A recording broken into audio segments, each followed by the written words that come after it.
Hello, everybody. Hope you all had a good weekend. Last week, my Chief of Staff, Bill Daley, informed me that after spending time reflecting with his family over the holidays, he decided it was time to leave Washington and return to our beloved hometown of Chicago.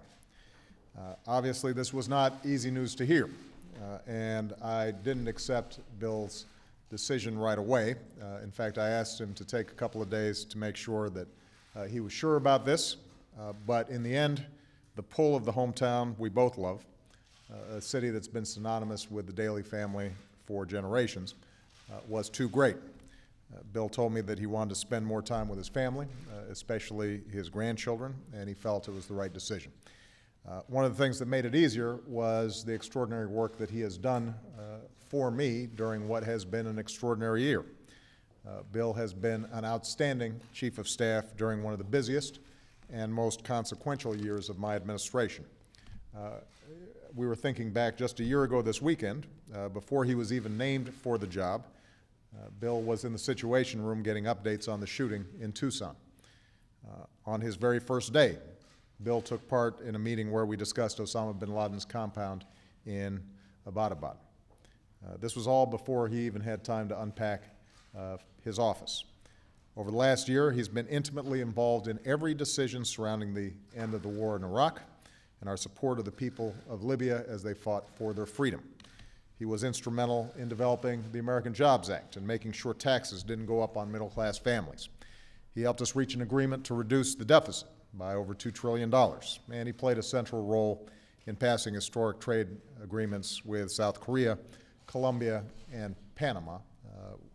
Given his past record of service as Secretary of Commerce, he was invaluable in all these negotiations. So no one in my administration has had to make more important decisions more quickly than Bill. And that's why I think this decision was difficult for me. Naturally, when Bill told me his plans to go back to Chicago, I asked him who I thought could fill his shoes. He told me that there was one clear choice, and I believe he's right.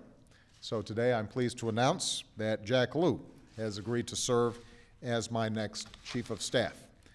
Let me begin, first of all, by thanking Ruth for allowing Jack to serve in what I know is one of the most difficult jobs in Washington. But Jack's had one of the other most difficult jobs in Washington. For more than a year, Jack has served as the Director of the Office of Management and Budget. As anyone who's been following the news lately can tell you, this is not an easy job. During his first tour at OMB under President Clinton, Jack was the only budget director in history to preside over budget surpluses for 3 consecutive years. And over the last year, he has helped strengthen our economy and streamline the government at a time when we need to do everything we can to keep our recovery going. Jack's economic advice has been invaluable, and he has my complete trust, both because of his mastery of the numbers, but because of the values behind those numbers. Ever since he began his career in public service as a top aide to Speaker Tip O'Neill, Jack has fought for an America where hard work and responsibility pay off, a place where everybody gets a fair shot, everybody does their fair share, and everybody plays by the same rules. And that belief is reflected in every decision that Jack makes. Jack also has my confidence on matters outside the borders. Before he served at OMB for me, Jack spent 2 years running the extremely complex and challenging budget and operations process for Secretary Clinton at the State Department, where his portfolio also included managing the civilian operations in Iraq and Afghanistan. And over the last year, he has weighed in on many of the major foreign policy decisions that we've made. So there is no question that I'm going to deeply miss having Bill by my side here at the White House. But as he will soon find out, Chicago is only a phone call away, and I'm going to be using that phone number quite a bit.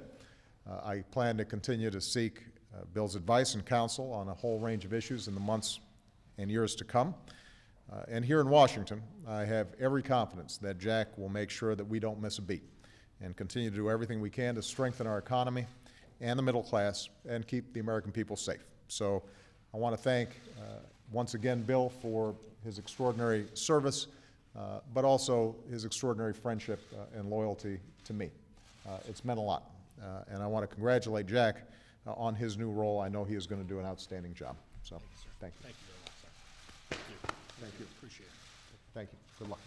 Thank you. Thank you, everybody.